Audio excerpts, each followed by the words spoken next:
Okay, in this lesson we're going to start to work on fine-tuning the rendered appearance of our particles to match with our new lighting results.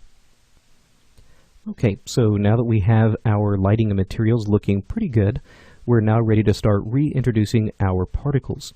Now, as I mentioned, the reason that we haven't included the particles yet is because once we start to introduce the particles, you're going to see a pretty significant slowdown in your renders.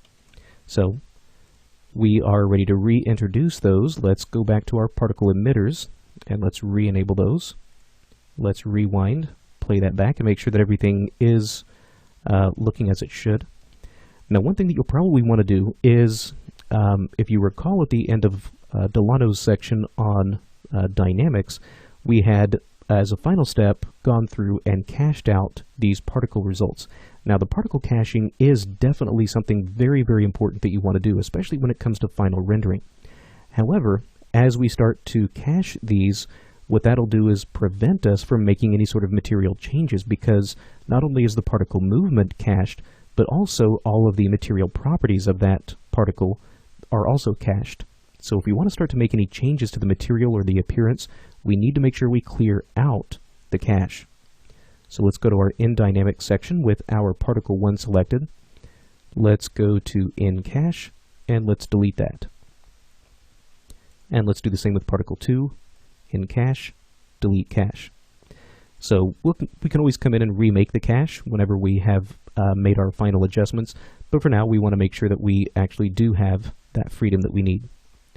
So let's come in, let's maybe jump to a frame right around frame 95, 100, and let's just see what we get. So let's come in and take a quick render.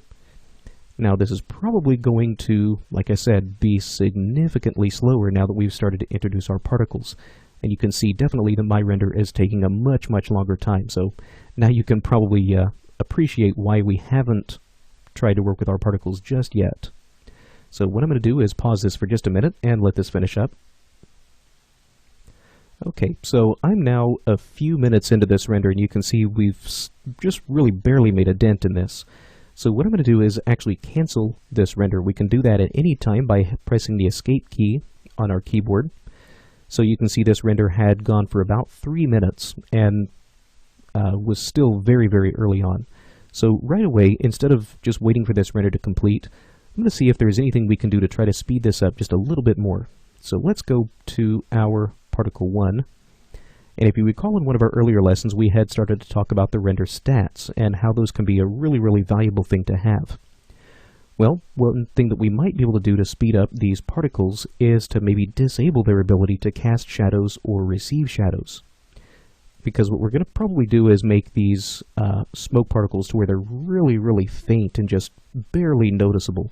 So it's not like we're going to have really, really thick, massive cloud-like particles that are coming up out of here. So knowing that we want to make these really, really soft and really, really very light, the fact that we may not necessarily need shadows at all on that may speed things up a little bit. So let's go ahead and set off another render, and I'll see if that makes any improvement. Okay, so you can see definitely a pretty significant increase in our render time. In my case, I'm up to about a 10-minute render now. This is where rendering becomes not so fun when you've got to start to take into consideration these more complex scenes with more advanced lighting, and these, again, they definitely take a little bit longer to render once you start to introduce some of these more complex elements into it. Now, what we're really looking for is the overall appearance of our particles. Now, you can see that once we've introduced some more illumination, some more light, that these particles really start to look pretty blown out and pretty washed out. And again, in my case, I'm going for some really, really soft particles, something really subtle. So in my case, I'll probably want to take these particles and really significantly reduce their overall opacity. So let's go to the particle itself. Let's maybe start with grabbing this inner particle, this in particle 2 in my case. And let's take a look in the shading rollout. And let's take a look at some of these different things for things like opacity. So let's take this. You can see right now this is highlighted in red, meaning that there is some sort of animation applied to this particular attribute. So let's right click on this and go to the opacity output. which will let us access the different keyframes that are controlling this little expression. So in my case, let's start to take this and maybe drop this down quite a bit. So this value of 0.5 is what was driving the opacity, so that way it was starting at an opacity of 0.5 at frame 75, and then by frame 115 it goes down to 0. So instead of starting off at 0.5, I feel like that's a little bit high for the opacity, so let's bring the opacity down to something like 0.1, or 0.2 in my case. Now let's also take maybe this opacity scale and maybe start to lower this as well, because you can see we can start to use that to lower the overall opacity as well. So let's bring this down. Again, subtlety in my case is going to be key. So I think that is going to look a little bit better. Let's maybe even come into the color and follow this connection out. And we can maybe start to get into this texture, open up the color balance for it. Right now this is set to kind of a nice bright white color. But in my case, it's almost a little bit too bright, a little bit too overly washed out. So what I'd like to do is maybe take this, and instead of having it be white, let's maybe take the color gain and drop that down to something that's just not quite white. Okay, let's try something like that. Now let's do the same with this in particle 1.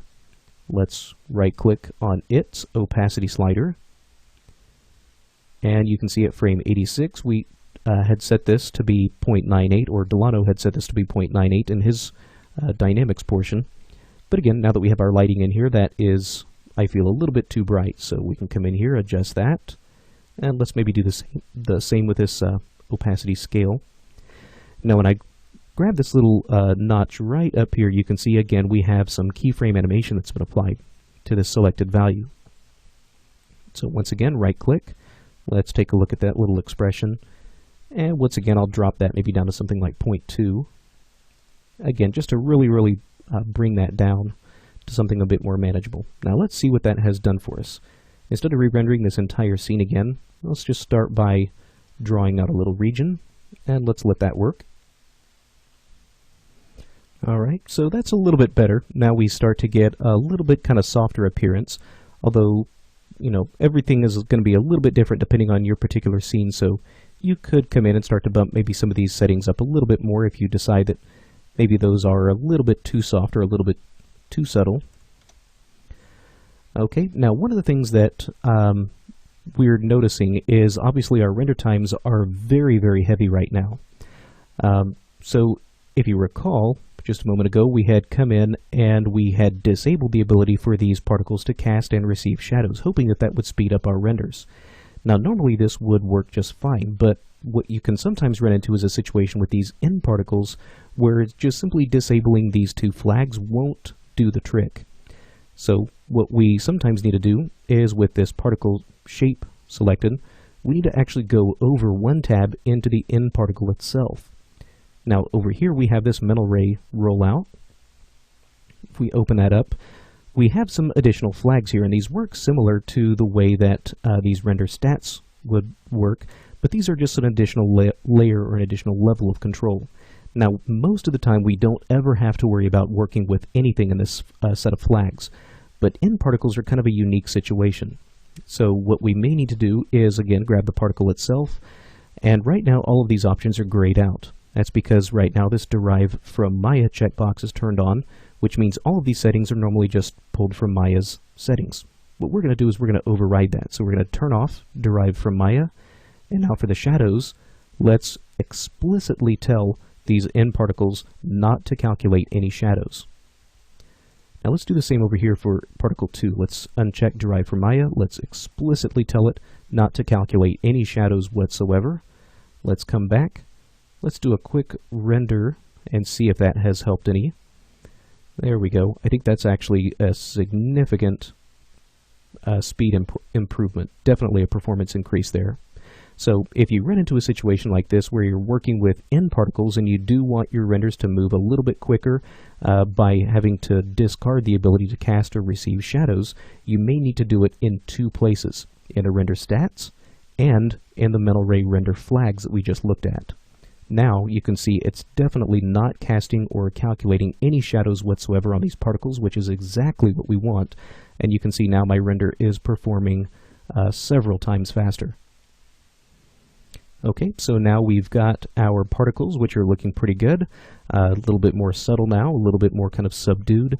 So now what we'll start to do in our next lesson is begin sort of exploring the process of increasing some of our render settings and preparing ourselves for our final rendered output.